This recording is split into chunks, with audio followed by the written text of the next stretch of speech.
Hello everyone, I'm Lee. I'm talking about capacitors and DC circuit.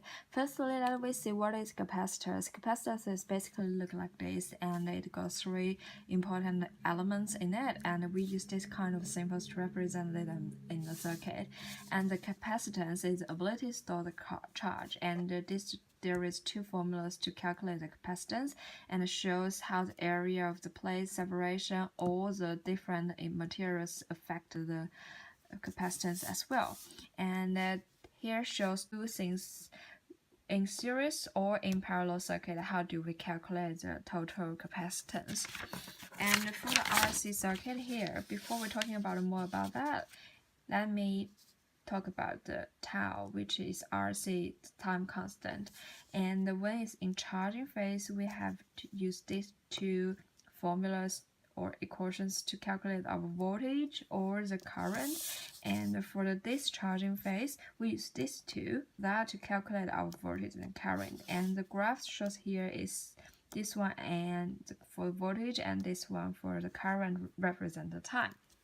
Alright, now we have a look at the example which will be more helpful. Firstly, this is the graphs for the circuit for the questions, and the question one just asks simply calculate the time constant.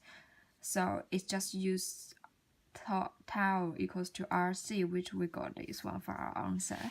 And the B is simple as well, as write down the mathematical expression for the voltage and the current when is in position 1, which is charging. So we use the formula we talked about before. And then question C, which is important, determine the magnitude. And they give us a time which is 1 second. When we have this kind of questions, always compare the time that the question gave us compared to 5 time constant, which I did here. So because over 5 time constant, we don't need to calculate anything.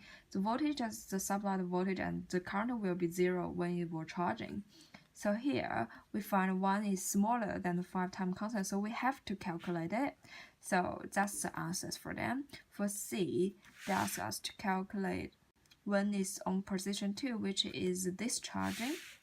So the voltage we use here is the voltage we got from when it was charging. So from the question C, which will be the 21.51 volts, and here put into the formulas. And then the last one just asks us to plot this, and after the 5 time constant, the voltage reaches the maximum, and the current just drops to the 0. Thank you very much.